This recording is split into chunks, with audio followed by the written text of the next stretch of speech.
Welcome back to Your Average Investor, the channel that looks at my journey through investing, budgeting and finance.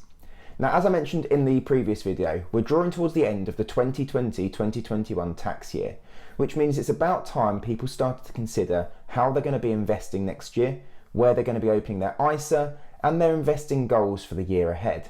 From a poll that I did on my communities tab, I found that 77% of people were considering opening an ISA through the Vanguard platform in the coming tax year. I've also had a lot of people who've messaged me saying they don't fully understand how to either set up a Vanguard account or they can't get their head around the whole 500 initial deposit or £100 for the first few months on the Vanguard platform. At the moment, there are 4 types of account on the Vanguard platform. You've got your general invest account, your junior ISA, your individual stocks and shares ISA, or your self-invested personal pension. All of these can clearly be used at different points throughout your life, throughout your investing journey, and to meet the needs of your investment. So what we're going to do is we're going to break down each of the individual account types, look at some of the restrictions which are placed on the account with regards to how much you can invest or when you can access that money, and look at which one might be best for you to utilise within the next financial year. I'm then going to walk you through exactly how to set up a Vanguard account. Before I set up my Vanguard account, that's what I wanted to find on YouTube. I wanted to find a step-by-step guide of exactly how to set it up so there weren't any nasty surprises when I did it myself. So hopefully if you're thinking about setting one up in the next few days before the new tax year, this video should be the one for you. So keep watching, stick around, and let's hop straight into the video. So when you first hop onto the Vanguard platform, you're likely to land on this screen here, which is obviously the home screen for Vanguard. And from here you can navigate your way around the whole website. If you're interested in looking into each of the accounts in more detail, you need to first click on Investing Education and then find the Choosing Accounts tab just there. And this will then break down the 4 different types of account that I just mentioned previously. Of course, these accounts are the personal pension, the stocks and shares ISA, the junior ISA, and then the general invest account as well. Each of these are really well designed for your individual needs. The first of which is the general invest account. And this is the most simple of all of the Vanguard products on the platform. The general invest account has no limits to how much you can invest per year. However, it is not safe from tax. And what this means is that you will have to pay tax on both capital gains and dividend income over the threshold. We can then hop into the junior ISA. Now, the junior ISA is a real interesting way to help to save money for your child for the future. This can be set up from before your child's even born, right through until they're 18, where the money will become theirs. At 18, your child will then be able to take over the account and use the money for whatever they want, maybe university, maybe a new car, maybe to move out and get their own place. Up to £9,000 per year can be invested in this type of account, and it's a really good way to help support your child for the future. Money can be gifted, so money can be put into this account by other people within your family who want to support that child into later life. And again, this is completely tax-free. So there's no tax on any capital gains or any dividend income throughout the period that money is saved within this junior ISA. We've then got the personal pension, or the SIP, also known as a self-invested personal pension. And this is something that's fairly new to the Vanguard platform. It's come out in the last 12 months, I believe. And it's a really good addition to the Vanguard suite of accounts. What this allows you to do is to take charge of your own individual pension and invest through the Vanguard platform using the suite of funds and ETFs that the Vanguard platform currently holds. The downside of holding any Vanguard product, of course, is that you can't invest in any other products other than Vanguard products. So if you want to be investing in individual stocks and shares, you can't do that through Vanguard. And if you want to invest in any other ETFs, for example, the iShares ETFs, you obviously can't do that through the Vanguard platform as well. But besides that, this is a really nice product to help you take charge of your own pension and invest it how you want to. There's a lot of information here on the Vanguard website, so we can scroll down and have a look at all of the information about the self-invested pension pot. You can see that you can invest up to £40,000 per year before there are tax implications, and obviously with a self-invested pension pot, you don't pay tax until that is withdrawn from the account in the future. If you don't use that £40,000 per year, you can also carry some of that forwards so that can be continually invested over the entirety and longevity of this account. If we look a little further, we can see there is actually a maximum amount that you can put into this account of £1,073,100. And that, of course, brings me down to the final invest account on the Vanguard platform, which is the one that I am most familiar with. and that is the Individual Stocks and Shares ISA. Now, this is the one that I've been using on the Vanguard platform for the last 2 tax years, and I plan to open again in the next financial year. The Stocks and Shares ISA is essentially a way that you can invest and save money without having to pay tax on it. So any money that you ever put into that account will never be taxable. So that's regarding the investments yourself, the dividend that you'll gain from that, as well as the capital gains. It's all secure and safe within that tax wrapper. As with the other accounts, there's lots of information on the Vanguard platform about what the Individual Stocks and Shares ISA actually is. So you can invest up to £20,000 per year, and that obviously comes from your ISA allowance. And Vanguard breaks it down really easily. It says, why do we choose this Stocks and Shares ISA? First of all, the low account fee. We know that Vanguard is excellent for account fees. With regards to account fees, you'll pay just 0.15% per year for an account fee, and that's any money within your Vanguard account. You'd obviously also have to factor in the ongoing charges figure of each of the individual investments that you make. However, collectively, that's still a really competitive amount of fees to be paying per year. The account is also flexible, so you can choose exactly what you want to invest in. There are absolutely no hidden charges, and that's one of the things that really does set Vanguard above the rest. If you invest in other platforms, quite often you're going to be faced with large spreads between the buy and the sell value, and also things like foreign exchange fees and other fees that are tacked on. With Vanguard, you don't get any of that. And equally, you get a really supportive and helpful support service if you require that through the Vanguard platform. I've used that once or twice, and they do get back to you incredibly quickly. The final thing is that you can start investing from as little as £100 per month or a lump sum of £500. Now, compared to things like trading 2-on-2, free trade and eToro, this may seem like a large step in the wrong direction. However, I'll show you in a moment how easily you can set this up and utilise this. Obviously, trading 2-on-2 and free trade, you can invest from just £1. This is at a slightly increased premium, but in my eyes, the Vanguard platform and the support and the information you get from it is well worth the additional entry fee when you're beginning. So what I'll do now is I'll walk you through exactly how to set up your Vanguard account. Now, I won't be able to take you through every single step purely because I have an account already, but I will be able to get you up to the point where you need to put in things like your telephone number and actually pay for your first investments. So I'll be able to walk you through the majority of the steps that you'll need in order to set up your own Vanguard account. So we'll start off then on the home screen of the Vanguard account. And from this home screen, as I said, you can navigate across the whole website. If you're wanting to open an account, all you need to do is click Open Account at the top of the page. That will then bring you through to a page that looks something like this. You'll be able to see you can either log in on the left-hand side if you've got login details previously, or you can start your application for your own Vanguard account. So we'll click on Start Application to get this process going, and here it will pop up and ask you what type of account you want to be opening. Now, I'm assuming from looking through my videos and looking through the responses to the polls that I've put out, most people are interested in opening a Stocks and Shares ISA. So we simply click on Open Account. We'll let that load, and we'll then be pulled through to the Opening Account information page. This will give you lots of information on the ongoing charges figure and what that means with regards to your investment, and it gives you lots and lots of information here on your account and on the account type that you are opening.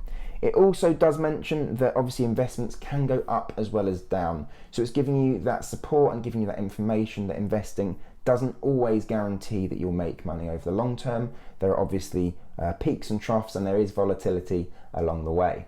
Now, I would obviously recommend downloading and reading through the key features, the ISA declaration, the privacy policy, and the terms and conditions of the account. This will obviously put you in the best position to completely understand what you're investing in and the platform and what you're getting for your investment. Once you've read through that, it will then ask you to make sure that you're a UK resident, that you've read and accepted all of those things that I've just previously mentioned, and that you've read and agreed to the ISA declaration. Once you've done that, you can click down, click to say that you've read all of these different documentation, and then click on Proceed, and this will then take you through to the next page. This next page is perhaps the most fun one of actually setting up your account. And this is where you get to decide what initial investments you want to make. So you can really start now to develop and create your own bespoke portfolio of funds. When you sign up to Vanguard, you've either got to invest an initial £500 lump sum or invest £100 per month via a direct debit. And we'll see this here in action. So we'll click add more investments and you'll be able to see the suite of funds that Vanguard currently offer. We've got blended funds, which accounts for your things like your life strategy and your target retirement fund. So we can scroll through some of those here. You can see you've got the life strategy from 20% right through to the 100%. I've got a video on the life strategy 100, so check that out up above if you haven't seen that already. You've got these target retirement funds, which are for if you know what year you'll be targeting retirement, so you can invest in them, and the allocation of the portfolio within that fund will be developed and tweaked via Vanguard to move it from a more equities allocation to a more bond allocation as you get closer to that target date. And you've also got global funds, a global accumulation fund as well, which I don't actually know a whole lot about. We've obviously got the equity funds, which are predominantly ETFs.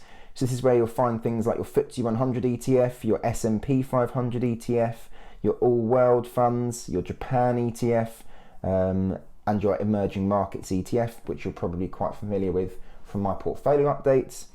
And you'll find the fixed income funds. So these are things like bonds. Now, they obviously provide you with a monthly or quarterly yield, depending on the type of bond that you're investing in. However, capital gains is not really a thing that you associate with bonds. So this is a much more secure way of investing, I guess, a much more moderate way of actually investing, and a safer way to make sure that most of your capital is protected throughout that time. And as you can see, there are a number of different types of bond here that you can invest in through Vanguard as well. Finally, you can put the money in cash should you choose to. And this is up to you, you don't have to, but if you wanted to, pop it in as cash, get the account set up, and then choose what you want to invest in at a later date. So what we'll do then is we'll say that we're going to make an initial investment within the S&P 500. So we'll find the S&P 500 here. You can see its ticker is VUSA. And you've got two different choices. You've got a single payment choice or a regular monthly payment choice. You've also got some key investor information. So it's always wise to click on the key investor information to get an understanding of exactly what you're choosing to invest in. Once you're happy that this is the fund for you, you'll click back across to the account setup page, and you can now decide whether you want to make a single payment or a regular monthly payment. So if you want to make a single payment, the minimum is obviously £500. So you can pop that in there and you'll be happy. That means you'll invested the £500, and then if you don't want to, you won't have to invest another penny ever again. Once you've made this initial £500 investment, you can, if you like, invest from as little as £10 per month. So you don't have to continue to invest £100 every month. You can invest whatever you want that meets kind of what you can afford, I guess. So once you've made that initial investment, you can invest from as small as you like. Equally, if you decided you didn't want to invest £500 a month, you can invest £100 as a regular payment, and this regular payment can be cancelled after a month or so of signing up. So you can invest for £100 for a few months and then stop that and invest again as little or as much as you want every single month. Let's then have a look what happens if you try to make a single payment of less than the amount. It will pop up and it will tell you that the minimum payment is £500. Equally, say you wanted to invest £500 in the S&P 500 and you also wanted to invest a little bit of money in the North America fund. It again won't let you because you're setting up the account. However, if you did want to do this, I would recommend setting up the account with the £500 in the S&P 500, and then as soon as the account is set up, you can make an investment in the North America fund with just £100. So I don't know why it doesn't let you do that here. However, it's just the way the Vanguard platform works when you're setting up. So once you're happy, you want to make the £500 investment, you'll then click next, and that will then bring you through to a page where you'll input all of your personal information. So I've just put in some random information so you can see how the process works. It will obviously ask for most of the information that you'd expect, along with your national insurance number, your address, and then a date from when you were born as well. Once you're happy with all that, you can then click next, and that will then bring you through to this final page of account access. This is where you'll make up your username, your password, and then obviously confirm your password as well. Now it does tell you some of the certain restrictions and constraints of both passwords and usernames, but it should be fairly easy to find something that you're happy with, but do make sure that you note it down somewhere just in case. Once you've then provided yourself with a username and a password, it is worth just scrolling down and providing a mobile number as well. So once you're here, you'd click next, you'd put your card details in, you'd click finalize, and then you'd be brought through to your opening account page. Now, because I've already got an account open, I obviously can't go through those stages. So this is the first screen that you would land on. This is obviously my portfolio, which you'd have seen in my previous video, my portfolio update. However, this is the first screen you'll be brought to, and it will show you your ISA value at the top, which will be the exact amount in cash that you've invested. It will show you how much of your ISA you've got left, where your largest investment will be. At the moment, it would be sat in cash because it wouldn't have yet processed. So you might see that your account's got £500 within the ISA value at the top, but you will find that there's nothing in the investments and nothing in the available cash. And that will be because the cash hasn't cleared and the investment hasn't yet been purchased. So don't worry at this point. It will be going through, and it should then go through in the next working day or the next few working days, depending on the type of investment you've decided to make. ETFs tend to go through a lot quicker than index funds or things like the blended funds, so it might just be worth bearing in mind to leave it a day or so, but don't worry about it. And from then, you'll then be able to watch, hopefully, this personal rate of return increase steadily along that financial year, along with dividend income and all the enjoyment that comes with watching your money grow just by sitting there and leaving it to its own devices. I really hope you found that useful. When you first start investing, it can be quite an anxious time to make sure that you're doing the right thing, you're not making any mistakes, and you're making sure that you're investing through the best platform and the best type of account for yourself and for your own investing needs. When I first started out, I found videos like this really, really useful to help to give me the confidence to get into investing. And since I first dipped my toes into it and done more and more research, I now feel confident to try and help you guys as well take those initial steps. If you are going to decide to invest through the Vanguard platform, drop a comment down below and let me know that you're going to be investing, and let me know if this video has been helpful as well. If it has, I'll look at doing more videos like this to help to better explain the Vanguard platform, how to use it and how to get the most out of it. As always, please drop a like on the video if you enjoyed it or found it useful. And if you're not subscribed to the channel and want to check out all my future videos, both portfolio updates, ways to make money and bits of information on kind of Vanguard and Trading 212, please do subscribe to the channel. As always, my links are down below for both match betting and Trading 212. If you are going to start either of them and want to help out the channel, that's a really good way to help the channel continue to grow and to help me continue making videos like this. With that said though guys, I wish you every luck in setting up your Vanguard account. Hopefully it will be a great financial tax year for everybody. We'll make lots and lots of money and the markets will go from strength to strength. And with that said, I'll catch you all in the next one.